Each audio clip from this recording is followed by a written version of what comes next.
سب سے اعلیٰ درجے کا اسلام کیا ہے؟ من سلم المسلمون من لسانہ و یدہ۔ زندگی میں یہ طے کر لو، کوئی کتنا ہی تمہیں دکھ پہنچائے، کوئی کتنا ہی تمہاری بےعزتی کرے، چپ ہو جاؤ، سہ جاؤ۔ مرنے والے کی کیا عزت، کیا ذلت، میں نے تو مر کے دیکھا ہے، اور مجھے یہ حدیث سمجھ میں آئی ہے بڑی اچھی طرح، موتو قبل ان تموتو، کہ مرنے سے پہلے مر جاؤ۔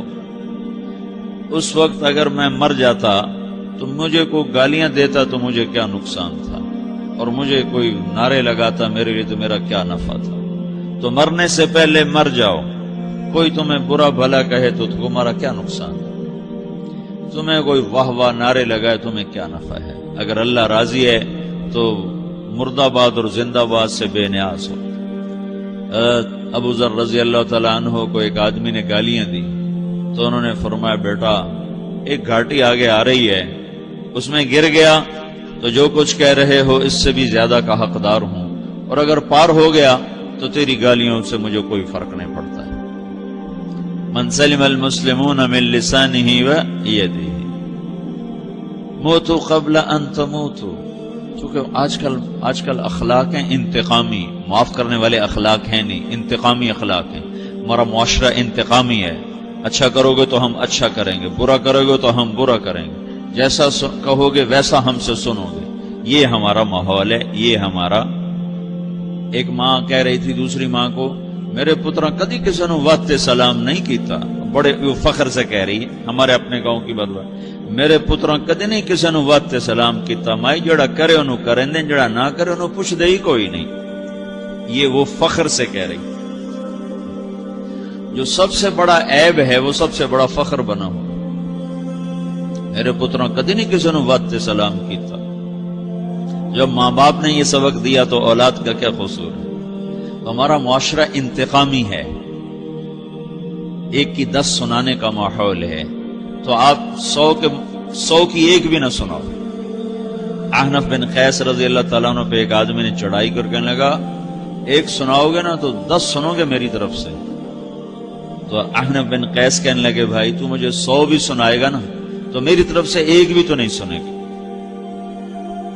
ایک آدمی ان کی بڑی بےزتی کر رہا تھا اور وہ چل رہے تھے، اور وہ 100 گالیاں بک رہا ہے۔ جب آ گیا نا قریب شہر تو کہنے لگے، دیکھ اب میرا قبیلہ یہاں رہتا ہے، اگر کسی نے سن لیا نا تو تیری بڑی دھلائی کر دے گا، تو نے جو مجھے گالیاں دینی میں کھڑا ہوں یہیں تو دے لے، تو اپنا سارا زور پورا کر لے تاکہ آگے تجھے کوئی تکلیف نہ پہنچا دے میری وجہ سے۔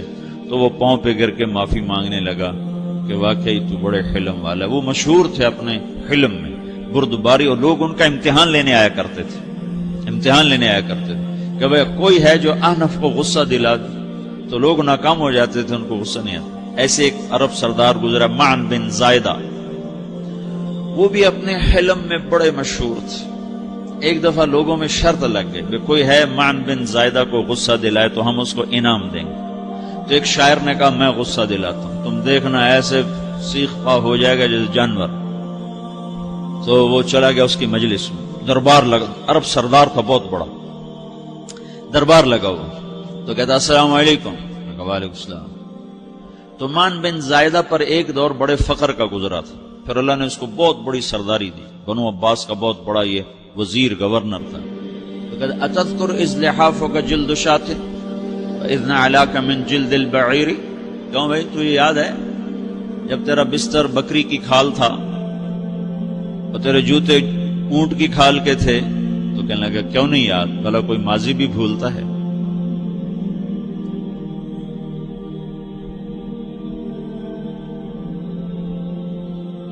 تو وہ کہنے لگا پہلا وار تو خطا کا، فسبحان الذی اعطاک ملکا وعلمک الجلوس علی السریر۔ تو پھر ساری تعریفیں تو اللہ کی ہیں جس نے تیرے جیسے کو تخت پہ بٹھا دیا۔ کہاں بھئی ساری تعریفیں اللہ کی ہیں، میری تو کوئی اوقات نہیں۔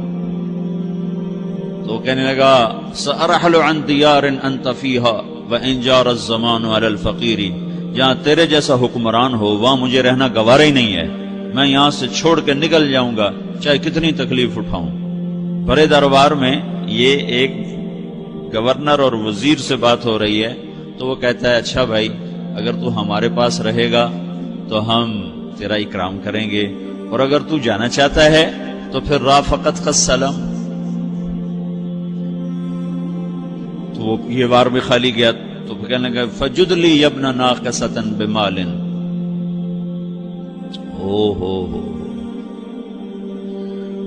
او گندی ماں کے بیٹے مجھے کچھ عطا بھی کر، میں بغیر پیسے کے سفر کیسے کروں گا؟ عرب کو کسی کو بھی ماں کی گالی دے دینا پھر عرب سردار ہو. فجد لی ابن ناقصۃ بمال، بری ماں کے بیٹے مجھے کچھ پیسے بھی دے، میں نے جانا ہے. میں کہا بھائی اس کو 3000 دے دیا جائے. اللہ تو کہنے لگا قلیل ما آتیتنی و انی لأطمع منک فی الکثیر، یہ تو بہت تھوڑا تو نے دیا ہے، مجھے اور دے. کہا اچھا بھائی 3000 اور دے دو. تو وہ شاعر کی بھی آنکھیں پھٹ گئیں. کہنے لگا اب ٹھہر جا ٹھہر جا، اب میں تیری اصل تجھے بتاتا ہوں.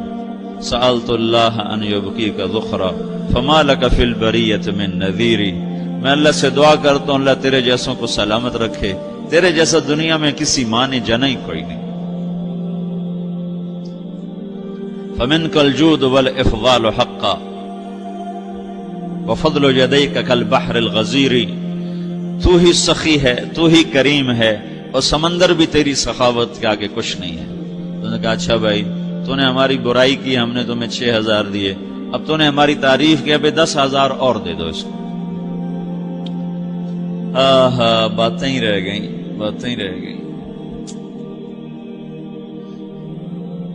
کہاں سے لائیں ایسے لوگ؟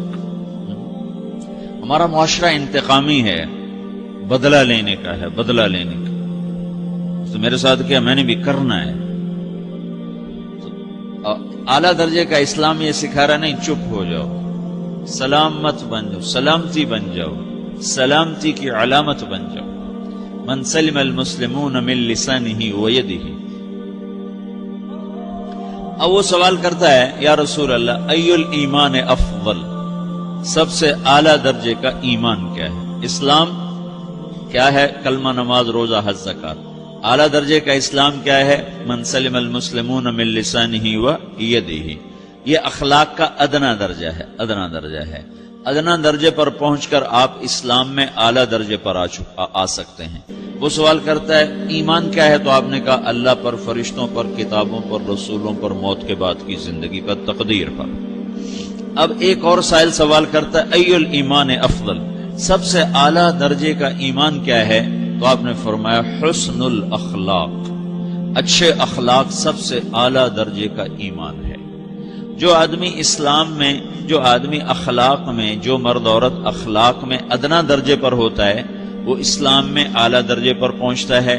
اب اگر وہ اخلاق میں اعلیٰ درجے پر آ جائے تو اب یہ کہاں پہنچے گا؟ اب یہ کہاں پہنچے گا؟ میرا نبی کہہ رہا ہے سب سے اعلیٰ درجے کا ایمان ہے حسن اخلاق، حسن اخلاق. ابو ہریرہ نے پوچھا یا رسول اللہ وما حسن الاخلاق، یہ بھی ایک اور حدیث ہے.